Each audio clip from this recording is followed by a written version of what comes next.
자, 오늘 서로 축복합시다. 사랑하고 축복합니다. 새날을 축복합니다. 영상으로 참여한 이들도 축복합니다. 오늘 금식회에서 기도를 이어가 주실 분, 오늘은 사교구, 아침에는 황옥순 권사님, 그리고 점심에는 황은경 권사님, 박상현 권사님, 저녁에는 이종찬 권사님, 고혜순 사모 이렇게 오늘 금식하며 기도해 주십니다. 그 황은경 권사님 대회는 오늘 하루 종일 금식하느라고 식사도 같이 못 하시겠네요. 네. 자, 오늘은 보니까 강병선 권사님이 이제 병원에서 퇴원하신다고 하는 날이 오늘이고, 그 지난번에 퇴원한 지 이틀 만에 그 청색증으로 병원으로 실려갔던, 아니 작은 병원에서 큰 병원으로 실려갔던 조성원 집사님 딸 손녀지 손녀 괜찮아졌답니다 이제. 네, 그래서 아주 너무 고맙다고 기도해 주셔서 감사하다고 어제 제가 연락을 받았습니다. 같이 기도해 주셔서 참 감사합니다. 청색증이라는 게 난 뭔지 잘 몰라가지고 쓰지도 못했는데 아이가 그냥 사파랗게 죽어가는 게 숨도 못 쉬고 그게 정색증이더구만요. 네, 하여튼 감사합니다. 자, 오늘 성경의 말씀 고린도후서 7장과 8장의 말씀을 읽어 주셨는데요. 우리 7장 1절 말씀 한번 같이 읽어봅시다. 시작. 그런즉 사랑하는 자들아, 이 약속을 가진 우리는 하나님을 두려워하는 가운데 거룩함을 온전히 이루어 육과 영의 온갖 더러운 것에서 자신을 깨끗하게 하자. 여기 뭐라 그랬냐면 사랑하는 자들아, 그런즉 사랑하는 자들아, 이 약속을 가진 우리는 뭔가 말씀이 앞에서부터 이어지고 있는 것을 보게 되죠. 그 앞에 무슨 말씀이 있는가 찾아봤더니 6장 17절과 18절에 그러므로 너희는 그들 중에 나와서 따로 있고 부정한 것을 만지지 말라. 내가 너희를 영접하여 너희에게 아버지가 되고 너희는 내게 자녀가 되리라고 전능하신 주의 말씀이니라 하셨느니라. 너희는 내가 너희를 영접하여 너희에게 아버지가 되고 너희는 내게 자녀가 되리라. 하나님과 우리와의 관계를 아버지와 자녀의 관계된 그 약속. 하나님이 우리의 아버지가 되고 우리는 그 하나님의 자녀가 되게 하시겠다고 하는 그 약속. 그 약속을 가진 우리가 어떤 사람이냐? 그저 이 땅에 동물처럼 살아가는 것이 아니라 이 모든 세상을 지어주신 하늘아버지의 자녀가 되어지고, 그리고 이 땅의 모든 창조들 창조하신 하나님이 우리 아버지가 되시는, 우리를 그렇게 초대해 주셨다고 하는 그런 말씀이죠. 내가 너희를 영접하여 너희들의 아버지가 되고 너희는 내 자녀가 되게 하리라 한 그 아버지와 자녀가 된 그 약속이 우리 가운데 있다, 그 말입니다.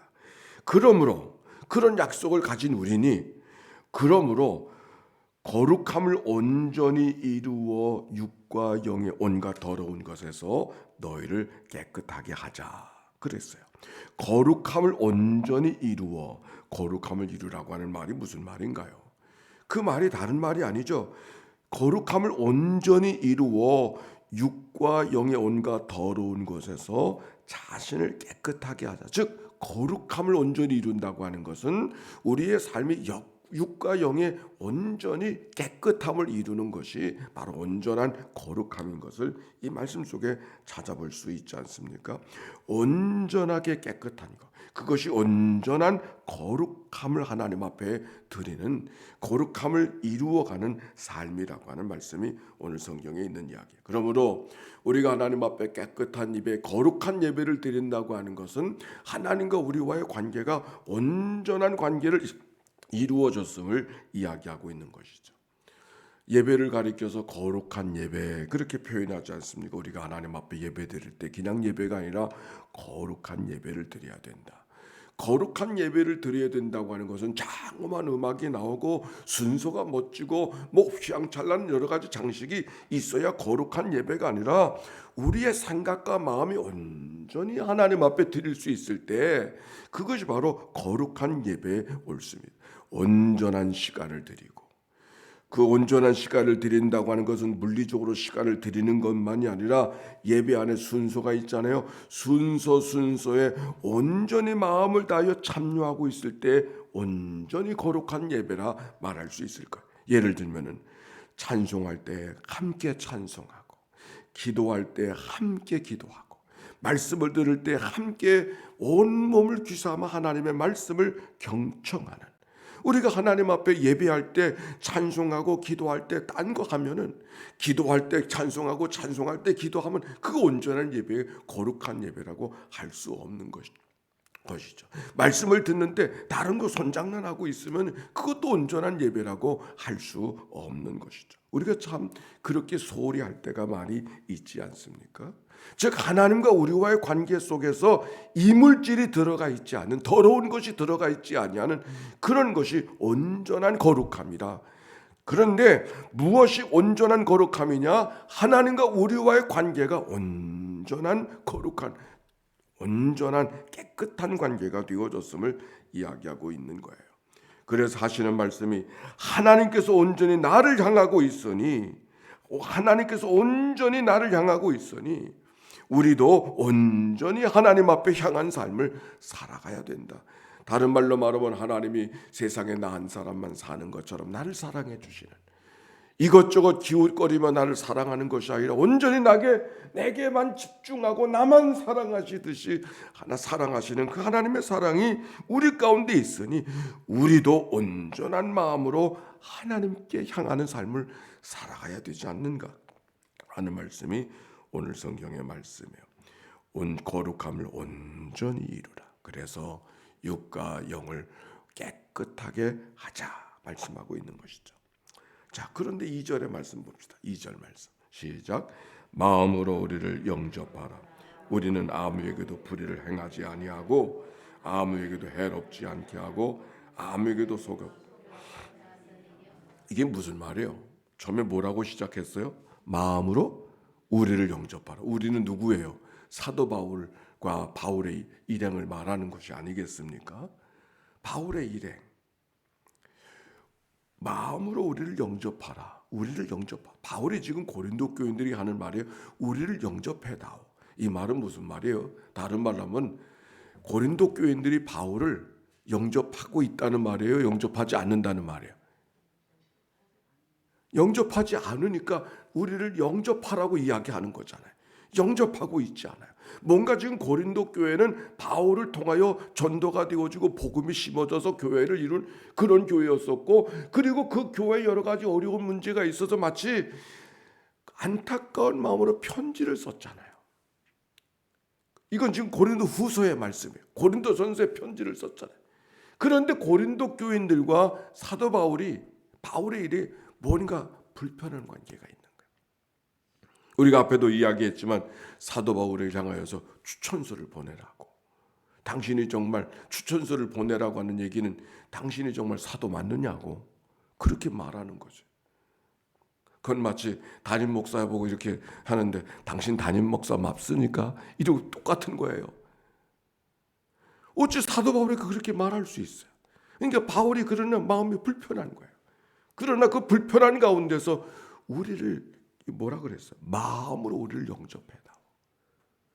내가 너희들이 사도가 되어졌으니 사도된 마음, 사도된 모습을, 사도된 일을 잘 용납해 달라고 이야기하고 있는, 그들이 뭔가 마음으로 그를 영접하지 않고 진심으로 그를 환대하지 못하는 그런 모습, 겉으로는 그러는 것 같은데 실제로는 그런 것 같지 않은 그런 느낌이 지금 전달되고 있는 것이죠. 그러면서 이렇게 말하잖아요. 우리는 아무에게도 불의를 행하지 아니하고 아무것도 해롭게 하지 아니하고 아무에게도 속여 빼앗은 일이 없도다. 변명하는 게 지금 바울이, 이게 무슨 말이에요? 나는 아무에게도 불의를 행한 일이 없고 아무에게도 해롭게 한 일이 없고 아무에게도 속여 빼앗은 일이 없다고 굳이 변명하고 있는 것은 이런 오해를 지금 받고 있는 거죠. 이런 일들을 받고 있기 때문에 나는 아무에게도 불의를 행하지 아니하고 아무에게도 해롭지 아니하고 아무에게도 속여 빼앗은 일이 없으니 우리를 마음으로 영접하라. 그러면서 하는 말 3절, 내가 이렇게 말하는 것은, 내가 이 말을 하는 것은 너희를 정죄하려고 하는 것이 아니라 너희를 속상하게 하고 너희를 책망하려고, 너희를 꾸중하려고 하는 말이 아니라 내가 이전에 말하였거니와 너희가 우리 마음에 있어 함께 죽고 함께 살게 하고자 함이라. 여기 이런 말이 나와요. 함께 죽고 함께 살자. 우리 믿는 사람들이 한 공동체를 이룬다고 하는 것은 뭔가 함께 죽고 함께 살자 하는 뜻을 갖고 공동체라고 하는 것이 그런 것이죠. 한 사람의 아픔이 같이 내 마음으로 아프고 한 사람의 기쁨을 같은 기쁨으로 여기는, 그게 공동체의 모습이죠. 함께 더불어 살아가는 공동체의 모습. 함께 모여있다고 공동체가 아니라 아픔을 같이 느끼는, 한 사람의 기도 제목을 그 사람의 기도 제목이 아니라 함께 기도 제목으로, 그 기도 제목을 내 기도 제목으로 바꿔가는 그런 자의 삶, 그것이 바로 공동체가 되어진 느낌인데, 내가 이렇게 너희들에게 변명하고 너희들에게 설명하고 있는 것은 너희들과 내가, 우리가 하나님께 함께 부름을 받았으니까 함께 죽고 함께 살아야 될 그런 우리의 삶이 아니냐. 이 함께 죽고 함께 산다고 하는 얘기를 들을 때 운동 경기 하나 생각이 나요. 2인 3각, 발은 네 다리가 있는데, 그런데 두 사람이니까 네 다리 아닙니까? 그런데 다리를 세 개로 살아가는 그 운동 경기 2인 3각. 그러니까 한 사람이 먼저 달려가려고 그러면 안 되잖아요. 보조를 맞추고, 보조를 맞추기 위해서 호흡을 맞춰야 되고, 호흡을 맞추면 같이 하나 둘 해가면서 2인 3각 경기. 그 구호를 맞추지 않으면은 호흡이 다르기 때문에 그러면 넘어지잖아요. 믿음의 삶이 바로 그런 것이죠. 사도 바울과 고린도가 서로 따로 떨어져 있지만 당신들과 내가 다, 우리 모두가 다 2인 3각의 경기를 하는 것처럼 함께 호흡을 맞춰서 하나 둘 해나가는 그런 삶을 우리가 살아가야 되지 않겠는가. 바울의 기대고 바울의 고백인 것. 바로 그것이 온전히 거룩함을 이루어 살아가는 삶의 모습. 하나님이 우리를 온전히 사랑해 주셨으니, 하나님이 우리를 온전한 자녀로 삼아 주셨으니 우리도 하나님을 향하여서 온전히 하나님 앞에 살아가야 된다고 하는 말씀이 오늘 말씀이요.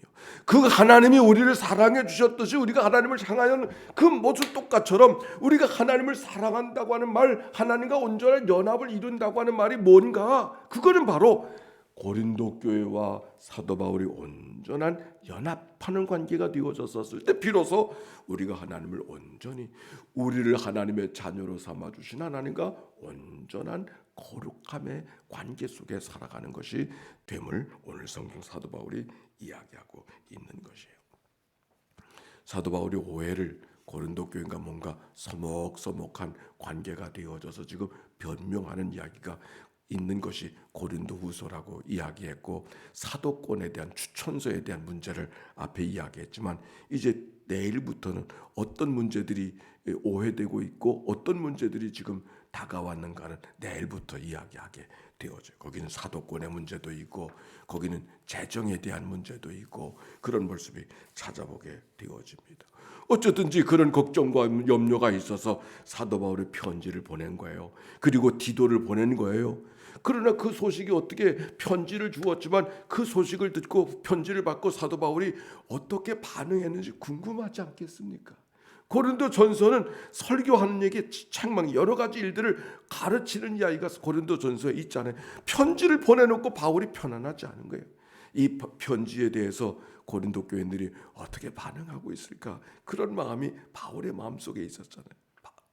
우리가 자녀들에게 때로는 꾸짖을 때가 있지만 꾸짖고 나서는 이 아이가 그것 때문에 시험 들지 않을까, 이것 때문에 더 다른 데로 가지 않을까, 그런 마음으로 부모가 염려하듯이 바울이 지금 그런 염려를 하고 있는 거예요. 그래서 하는 말 10절 말씀, 8절 보세요. 시작. 그러므로 내가 편지를 너에게 근심하게 한 것을 후회하였으니 이 지금은 후회하지 아니함은 그 편지가 너희로 잠시만 근심하게 한 줄을 알미라. 여기 보니까 내가 편지로 너희를 근심하게 한 것을 후회하였으니, 그들이 문제가 있다 그래서 문제를 갖고 책망하고 꾸짖기도 하고 권면을 했지만은 알아서 다 할 일을 괜히 내가 권면했나? 그저 알아서 다 할 일을 내가 또 한마디 했나? 뭐 이런 생각이 바울의 마음속에도 없지 않았던 거예요. 그런데 그 궁금하게 여겼던 것이 보내었던 디도가 돌아왔거든요.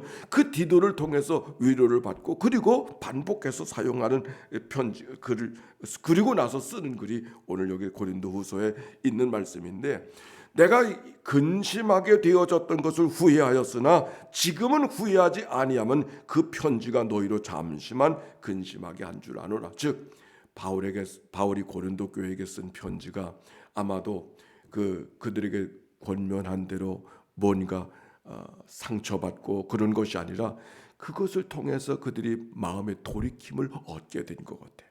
그 고린도 교회. 그러니까 잠시 근심하게 하였으나 그러나 후회하지 아니하노니 오히려 그 편지가 너희들을 잠깐은 근심하게 하였지만 잠깐은 근심하게 되었지만 그러나 지금은 그 말씀 안에서 그들이 잘 성장하고 있다는 말씀을 듣고 위로받고 있다 하는 얘기를 바울이 그 앞에 막 했습니다. 그러면서 유명한 말씀이 있죠. 10절 말씀 시작. 하나님의 뜻대로 하는 근심은 후회할 것이 없는 구원에 이르는 회개를 이루는 것이요 세상 근심은 사망을 이루는 것이니라. 아멘. 우리가 근심해야 될 때가 있어요. 근데 무슨 근심이? 하나님의 뜻대로 하는 근심. 하나님의 뜻대로 하는 근심이 뭔가? 그건 다른 것이 아니에요. 하나님의 뜻대로 하는 근심은 우리가 살아가는 여러 가지 일들 속에서 구원에 이르는 회개, 하나님 앞에 바른 관계를 갖고 가고 옳다 인정함을 얻을 수 있는 근심, 그 하나님의 뜻대로 하는 관심은 그거는 우리가 필요한 근심이다. 그건 마땅한 근심이다. 그런 얘기 옳습니다. 근심을 갖고 살아가는 것이 옳은가 그른가? 여러분, 우리가 세상을 살면서 어떤 사람은 긍정적으로 희희낙낙하면서 이제 좋은 게 좋은 것처럼 살아간 사람도 있고, 어떤 사람은 늘 근심하고 좀 이렇게 냉정하게 보고 그렇게 생각하고 사태에 대해서 여러 가지 일들을 좀 또박또박 보면서 그렇게 살아가는 사람도 있지 않습니까? 이런 말이 있어요. 스톡데일 패러닥스라고 해요. 이건 스톡데일이라는 사람은 베트남에 포로로 잡혀갔던 미국의 장군을 말하는데, 그가 베트남에 전쟁에 있었을 때 8년 동안 포로로 잡혀 있었을 때 이야기입니다. 근데 포로로 잡혀 있는 사람들이 종류가 몇 개 종류가 있대요. 첫째는 아주 비관적으로 살아가는 사람이 있고, 또 한 사람은 근거도 없는 낙관론자, 잘 될 거야, 잘 될 거야, 그리고 살아가는 그런 사람이 있고, 세 번째 사람은 현실적인 낙관론자가 있대요. 지금은 어렵지만은 그러나 언젠가는 좋은 일이 있어질 거라고 생각하고 그 좋은 일이 뭔가를 막 찾아가는 그런 일들. 세 종류의 사람이 있다는 게. 근데 그 포로에서 그 8년 동안 여러 해 동안 있다가 살아나온 사람들은 누구인가 봤더니 근거 없는 낙관주의자가 아니고 오히려 현실적인 낙관주의. 비관주의자는 아니고, 비관주의자는 그 포로 생활 속에 스스로 견디지 못해 가지고서 일찍 세상을 떠나든지 그 적응이 안 돼 가지고서 혼자 자기 화를 만들어서 그런 사람이 있고, 그런 사람은 얘기하는 것이 아니라 어떤 사람은 근거 없는 낙관주의자, 잘 될 거야, 잘 될 거야, 그런 생각만 갖고 살아가는 사람은 크리스마스 날이나 또 부활주일이나 이런 게 되어지면 혹시 내가 전쟁에서 포로에서 사면되지 않겠나 이렇게 기대하고 생각하다가 마치 그날이 안 되면은 더 걱정하고 더 염려해서 이전보다 그 낙관론자가 아주 더 근심과 절망 속에 빠져버리더라는 그런 얘기. 그러니까 낙관론이 오히려 저 절망으로 빠져가는 그런 사람을 살더라는 거예요. 그러나 현실적인 낙관론자, 지금은 포로지만 내가 언젠가는 고향으로 돌아갈 수 있어. 그리고 고향으로 돌아갈 때 건강한 모습으로 돌아가야지. 그리고 날마다 면도를 하고 열심히 운동을 하면서 그 낙관론에서 그저 그럭저럭 잘 될 거야 이렇게 막연한 희망이 아니라 미래를 위해서 힘들지만 오늘을 준비하는 사람. 결국 포로에서 돌아온 사람들은 그런 사람, 마지막 그걸 현실적인 낙관론자라고 하는데 바로 그런 사람이 되돌아오게 되더라 하는 얘기를 하면서 스톡데일 패러닥스, 즉 긍정적으로 그저 막연한 낙관주의로 살아가는 것이 아니라 오늘이 힘들지만 그러나 그 오늘 힘든 일 속에서도 뭔가 새로운 일을 만들어서 노력하고 애쓰는 사람이 반듯한 삶을 살아가는 것이라고 하는 그런 얘기를 하고 있는 거예요. 오늘 여기 하나님 앞에 하나님의 뜻대로 하는 근심이 뭔가? 근심할 일이 있다고 하는 것은 여러 가지 어려운 일이잖아요. 그러나 어려운 일이 있지만 그 어려운 일을 통해서 하나님의 무엇을 만들어 갈 것인가, 하나님 앞에 어떻게 이끌어 갈 것인가를 기대하고 오늘 해야 될 일을 하는 기도하고 하나님 앞에 할 수 있는 일을 최선을 다해서 감당할 때 바로 하나님께서 그의 삶을 온전히 인도해 주실 줄로 믿습니다. 오늘 성경 하나님의 뜻대로 하는 근심은 후회할 것이 없는 구원에 이르게 하는 회개를 이루는 것이요 세상 근심은 사망을 이루는 것이니라. 우리 7장 11절의 말씀도 한번 읽어보십시다. 11절 말씀 시작. 보라 하나님의 뜻대로 하게 된 이 근심은 너희가 얼마나 간절하게 하여 얼마나 변증하게 하며 얼마나 고나게 하며 얼마나 두렵게 하며 얼마나 사모하게 하며 얼마나 열심히 있게 하며 얼마나 벌하게 하였는가. 너희가 그 일에 대하여 일체 너희 자신을 깨끗함을 나타내. 그래서 하나님 앞에 온전한 거룩함을 이루어가는 자의 삶을 살아갈 수 있다라고 하는 말씀이죠. 새날이 밝았습니다. 오늘도 하나님의 뜻대로 하는 근심, 여러 가지 걱정과 근심이 있지만 그러나 그 뜻 속에서 그 근심 속에서 하나님의 뜻을 찾아가는 근심이 되어져서 여러분의 삶을 유익하게 이루고 온전한 거룩함을 이루어가는 복된 하루 이날 되시기를 주의 이름으로 축원합니다. 기도합시다. 예수의 기도입니다. 하나님의 아들 우리 주 예수 그리스도요 이 죄인을 불쌍히 여기소서. 하나님의 아들 우리 주 예수 그리스도요 이 죄인을 불쌍히 여기소서. 하나님의 아들 우리 주 예수 그리스도요 이 죄인을 불쌍히 여기소서. 새벽을 깨워 주께로 달려나와 하나님의 말씀을 통독하고 낭독하는 자들을 주님 앞에 올려드리오니 주여 저들을 긍휼히 여겨 주옵소서. 하나님의 아들 우리 주 예수 그리스도요 이 땅에 살아가는 하나님의 권속들 함께 죽고 함께 산 예수로 죽고 예수로 살아가는 하나님의 백성들로 오늘도 살아가도록 인도하여 주옵소서. 하나님의 아들 우리 주 예수 그리스도요 오늘도 병상 이 아침을 맞이하는 식구들을 주님 찾아가 만나주시고 하나님의 주신 위로와 평강이 저들의 심령 속에 있도록 인도하여 주옵소서.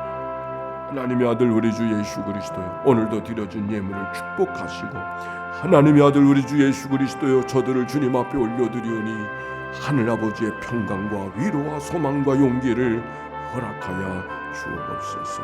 감사합니다. 하나님의 아들 우리 주 예수 그리스도요 새날이 밝았습니다. 여러 가지 일들이 때때로 우리의 삶을 근심과 걱정으로 몰아갈 때가 있고 그것이 탄식과 한숨을 자아낼 때가 있지만 하나님의 뜻대로 하는 근심이 되어져서 하나님의 옳은 의를 이루게 하시고 온전히 거룩함을 이루어 하나님의 기쁨 되어지는 복된 하루 이날이 되도록 축복하여 주시옵소서. 저 우크라이나의 포석이 울린 지 벌써 한 달이 되어졌습니다. 하나님의 전쟁의 포화 속에서 울부짖는 그들을 긍휼히 여겨 주시옵시고 하나님의 속히 하나님의 평화가 베들레헴 마구간에 임했던 것처럼 그들 가운데 임하도록 인도하여 주시옵소서. 하나님의 아들 우리 주 예수 그리스도요 이 땅의 모든 정치인들에게 은혜를 나누어 주소서. 주님의 마음을 품고 겸손히 주어진 사명들을 잘 감당할 수 있도록 인도하사 이 땅에도 하나님의 평화가 임하게 하옵소서. 교회에도 하나님의 평화가 임하게 하옵소서. 이 한날을 다 주께 의탁하오며 구주 예수님의 이름으로 기도하옵나이다. 아멘. 이제는 성부 성자 성령 삼위일체 하나님의 크신 은혜와 사랑과 역사가 이제와 같이 영원히 함께해 주시기를 축원하옵나이다. 아멘.